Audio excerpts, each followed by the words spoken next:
am I going to get sued? I get these panic phone calls about every 2 or 3 weeks. That's what happens when you have 1,973, I think it is now, brokers and agents in your orbit. There's always something happening in a family of 2,000, right? There's always something happening, and at least every 2 to 3 weeks, at least twice a month, I get a call. I think I'm going to get sued, and it's a high-stress phone call, and so many times that conversation ends 5, 10, 15, sometimes 35 minutes later with a deep breath and okay, I think I can sleep tonight. I think I can sleep tonight. So there's two pieces to this lawsuit conversation. Am I filing a lawsuit? Am I defending against a lawsuit? Which is it? Am I filing? Am I going after somebody, or is somebody coming after me? Should I sue these people? These horrible people? That's usually the word that gets dropped in there, because why do people sue? Emotion. Am I about to get sued? Really? Am I going to get sued? Is that what's about to happen here? So part one, defense, right? Defense against the dark arts. Defense against the dark arts. Begin your defense at the beginning. So I've touched on it every single day, multiple times. We had a little bit of back and forth in the Q&A section about why would we use this document in a team environment in particular, where you are bearing the responsibility. You are the broker of record for other people behaving in whatever way they're behaving. Use a proper letter of engagement. Those 3 pages, thousands and thousands of dollars were spent on very expensive lawyers putting all of that together, designed to cover your butt completely. Be incorporated, right? Church and state, that's a key part of liability. Why are you incorporated as a business? So that if the business gets sued, only the assets of the business are on the chopping block, not your entire personal life. If you're prone to making mistakes, one more reason to be incorporated. Be insured. Believe it or not, in some provinces, the brokerage does not have to carry E&O insurance. So as an agent or a sub-mortgage broker, you may not actually have any insurance, because you might be working for a broker owner that decided, we haven't been sued in 18 years, 23 years, and that coverage has gone up massively. It's gone up exponentially in the last few years. Make sure you actually have E&O coverage and understand what the terms of that policy are. What is the deductible? Because a lot of times people, they phone me and they're freaking out. It's going to be like $150,000. I'm going to lose my home. I'm going to lose my family. They're going to leave me. Like, there's going to be a disaster. I'm like, no, you have E&O coverage. You're under our corporate license. It's cool. We've got you. It's a $5,000 deductible, and it's probably not going to be paid out for 2 years. So you've got a couple years to save up $5,000, worst case scenario. But I'm getting ahead of myself. Detailed notes of every exchange. Detailed notes, written notes of the calls. Email is much better for specific things. And understand how a collateral charge mortgage works, because as I touched on yesterday, even if you are incorporated, you have risk when you have corporate liabilities attached to the same financial institution that your mortgage is with on your personal residence. It jumps the gap, jumps the shark, sort of, so to speak. It can jump the gap. The liability factor can jump the gap. So if you're with an institution yourself personally on your personal residence that is a collateral charge registration, do not do all of your banking there. Do not have any other liabilities attached to that institution, right? These are some smart little plays to make. And look, I mean, hey, if you really want to eliminate the risk of having a lawsuit almost completely, don't build a team, because every team member you add just increases the risk. Avoid business partners. And I'm not actually being literal. I'm not saying don't ever build a team, don't have partners, don't be the broker of record. It's another play, right? Just be an agent somewhere else and let someone else carry the weight of the liability. I'm not saying not to do those things fundamentally. It's more, I'm being facetious. Like, look, if you're going to go out in the world, you're taking a chance. You're taking a risk. Build a savings account.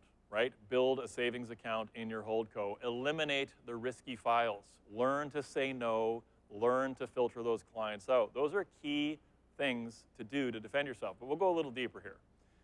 The transaction voted most likely to trigger a lawsuit, private. Private. Not a MIC, not a MIC, a private transaction. I would say, in my role, what I see day to day, it is about 18 out of 20, so 9 out of 10. 9 out of 10 lawsuits that we see actually get traction, actually get filed, actually start going towards, a courtroom or a settlement. They are based on private lending transactions. Not a mortgage investment corporation. That's a different thing. In our industry, we mix those two words up. We should not do that. I'm talking about you decided it was a good idea to lend your own money to the client. That's the worst idea ever. You decided it was a good idea to lend your Uncle Larry's money to the client. That's like the second worst, maybe even worse than lending your own money. It's a horrible idea. You can't represent two sides in an opposing transaction. How do you represent the best interests of each side? It's impossible. Obviously, you're biased towards one side or the other. So this is where the root of the majority of lawsuits is. A private in which, as I say, it was your own money. You had dual representation. You're representing yourself, the lender, and there's no layer in between you and the client. And transactions where it just, frankly, it looks on the surface to be predatory, right? We're talking about clients with medical conditions of some kind, seniors, like advanced seniors. The one I saw, the clients were in their 80s. They were in their 80s. They had no idea what they had actually signed. And of course, they should have been put in a reverse mortgage. That would have been a much, much more effective solution for them. And what are you going to do? Or you made an exception. You made some kind of exception, or you pushed the lender to accept a drive-by appraisal, to accept a desktop appraisal, and you actually knew that the client was a hoarder. And that can wind up being proven because X, Y, and Z. Next thing you know, you've got the lender saying, hey, you put me in this deal where the desktop appraisal is X, but the house is falling down inside upon itself because of the condition it's being kept in. So again, be very, very cautious when you go down these different roads. The brokers voted most likely to get sued, to have a lawsuit filed against them. The experience, as I said yesterday, it's a numbers game, baby. You do enough numbers for a long enough period of time, no matter how good your filters are, no matter how tight your processes are, at some point, somebody's going to come after you for something. And it might take 30 years, but at some point, you should just always have in the back of your mind, as you're doing volume, things happen. I mean, that's one of the things when we talk about stress levels, and I talk with a broker who's closing 20 transactions a month. That's more than the median producer is closing in a year. And I will say to that individual, of course you feel like you're stressed out. I mean, you have in 1 month the number of crazy stories that the median broker has in 1 full year. You have 12 years of brokering at the median broker's level happening every single year. So yeah, you're going to have some intense, crazy moments, crazy stories. And the busy.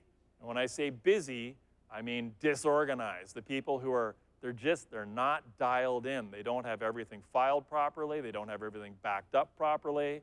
They're not saving their notes. Those are the people that often wind up getting caught because they're easy marks. They're so disorganized.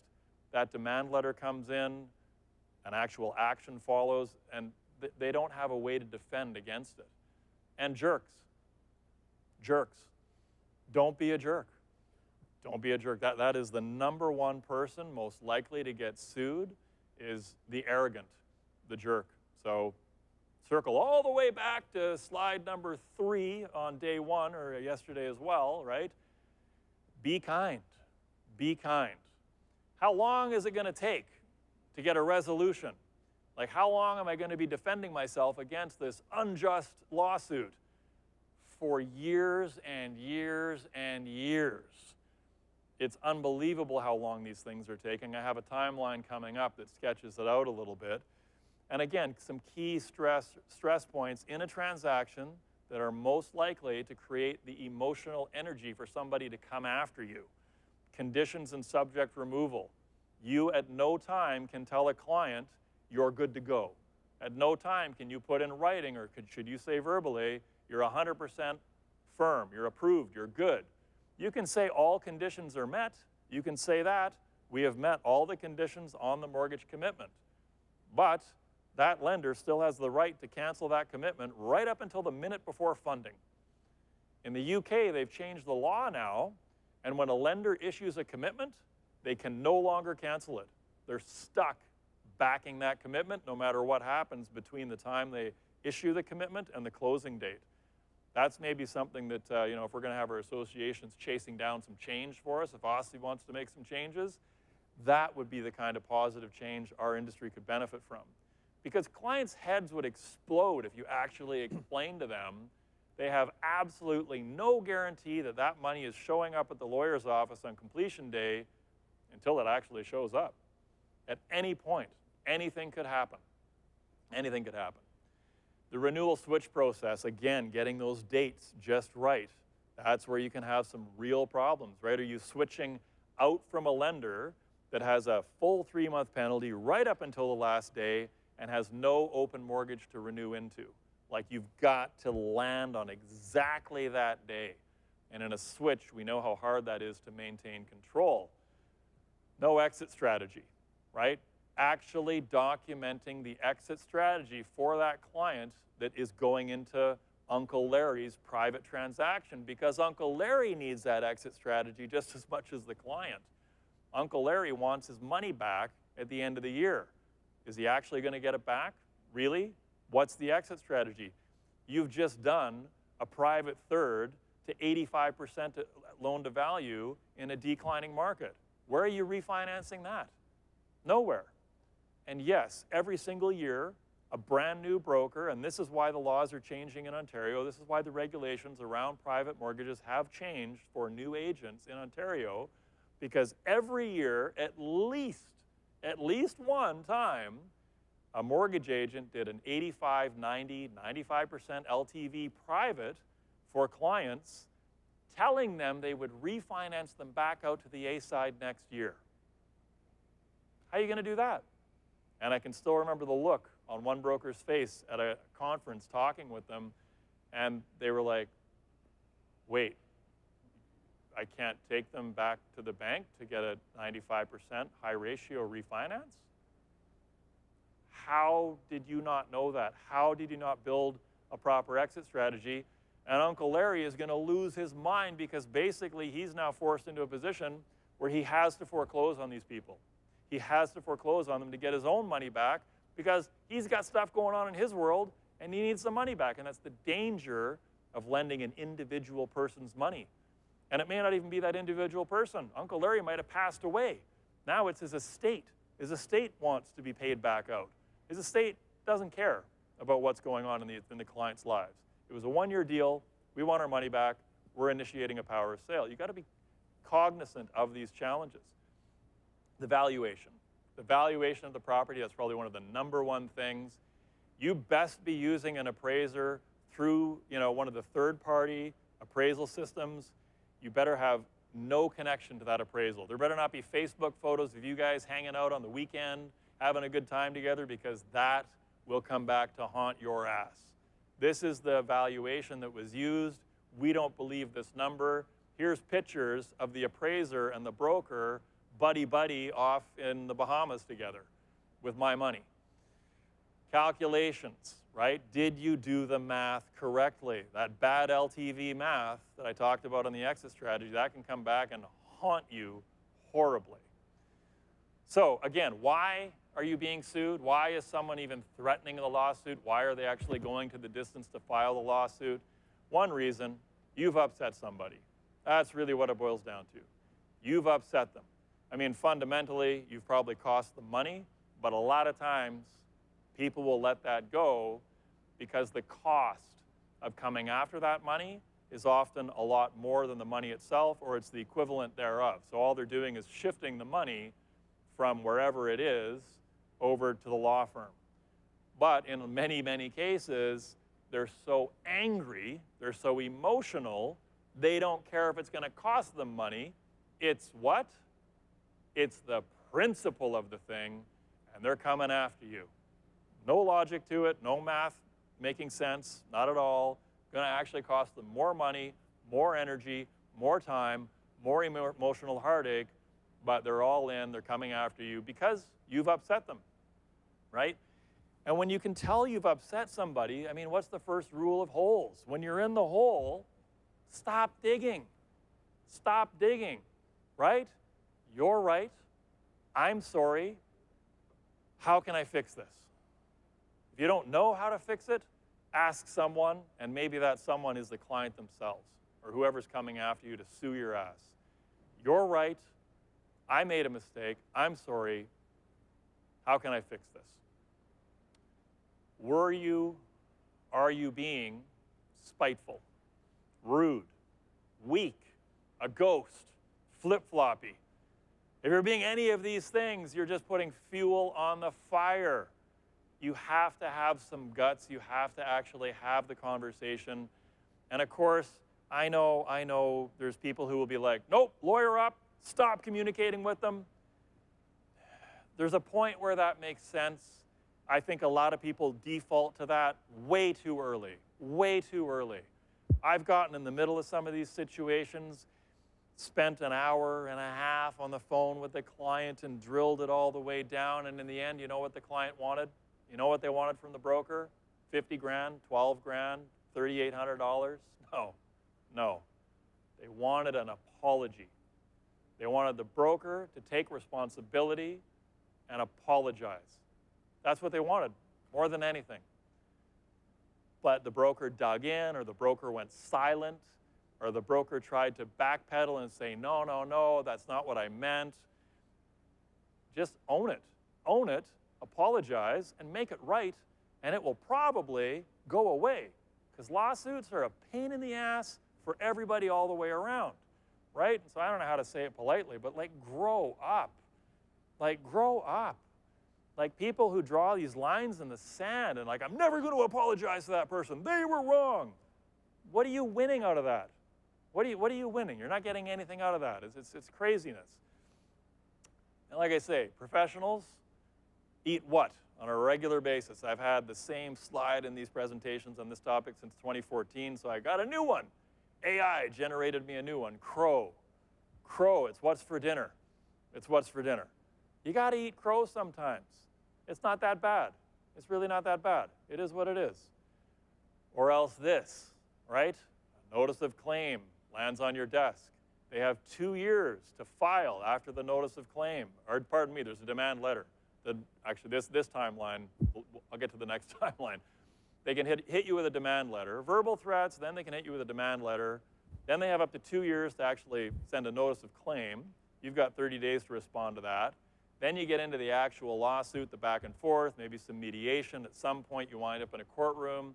And at some point, maybe you get an actual verdict. But we'll back up here. So the order of operations, right? Threats, often via a demand letter. What's a demand letter?